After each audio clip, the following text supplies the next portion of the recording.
Here are 5 places you should never jack a vehicle. Jacking a vehicle from any of these 5 places can cause significant vehicle damage, cause the jack to slip, or result in dangerous, completely avoidable accidents. If you stick around to the end of the video, I'll show you how to place a jack correctly on every vehicle you come across, even as an absolute beginner with no prior experience with cars. Let's get to business.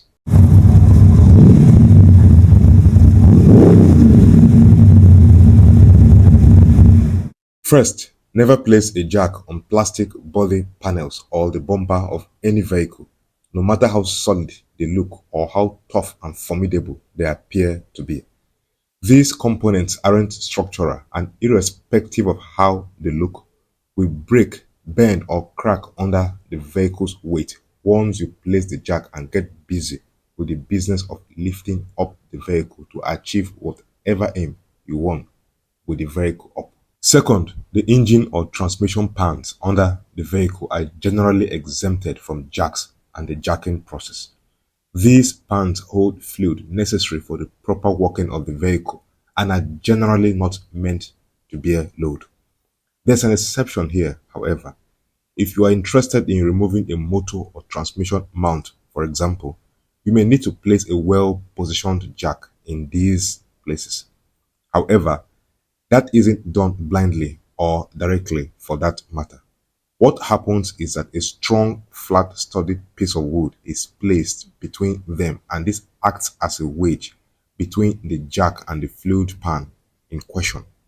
This way, the direct impact of the jack is dissipated across the woody chunk and not concentrated in a single place where a dent and by extension damage can be registered.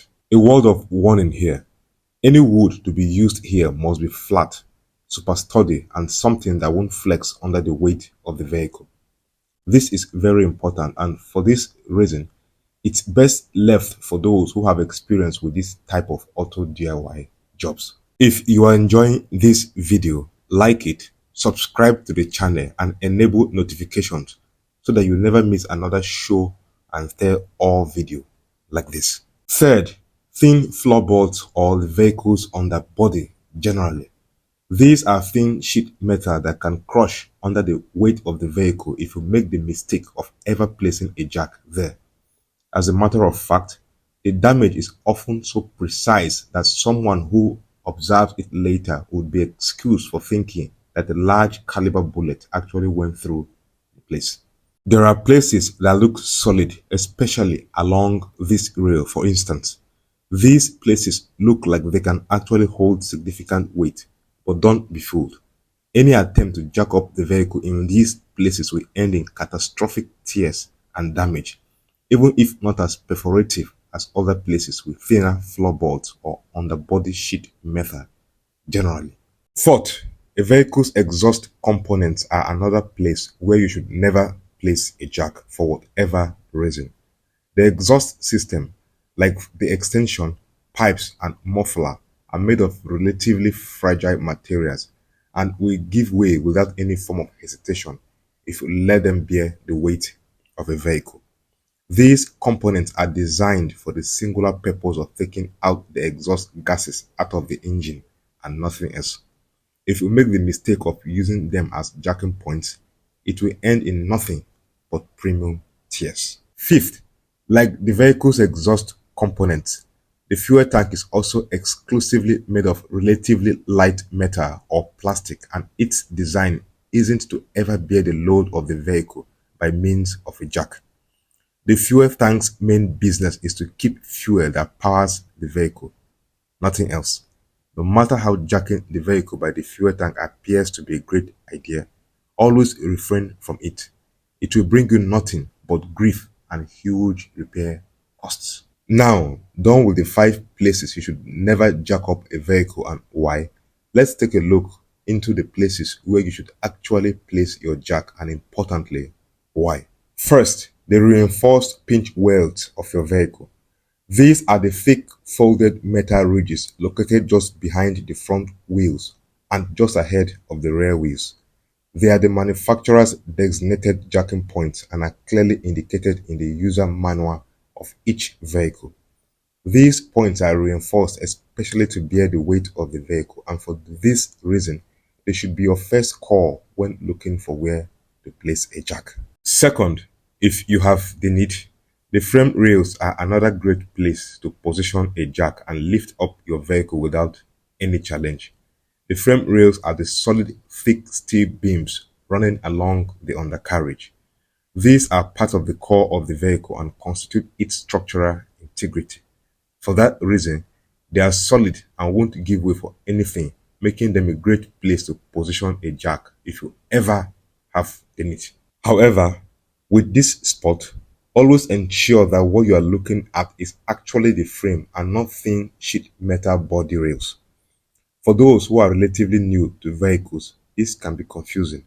However, here's a pro tip. The frame rails run a little lower on both sides and are generally made of thicker gauge metal than the general underbody. For this reason, they look and appear visibly more solid.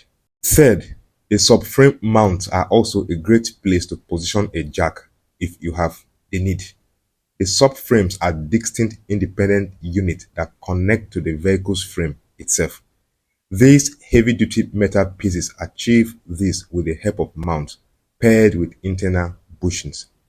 Because these points are solid and capable of holding up the vehicle's weight without any challenge, they are also a great way to jack up a vehicle if you have the need to raise your vehicle from that point. Fourth, the rear differential or rear solid axles are also a great place to affix a jack if you have a solid wood block between the jack and the differential.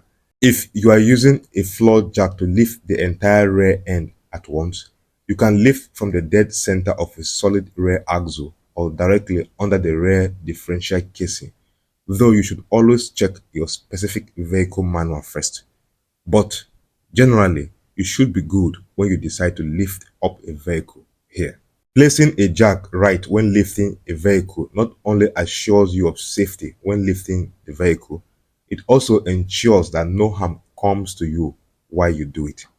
Importantly, lifting a vehicle right also sees to it that the vehicle's span and general bodywork aren't compromised in the process. Getting it wrong is what you shouldn't wish on your worst enemies, as the effects are often long-lasting and usually last for a lifetime.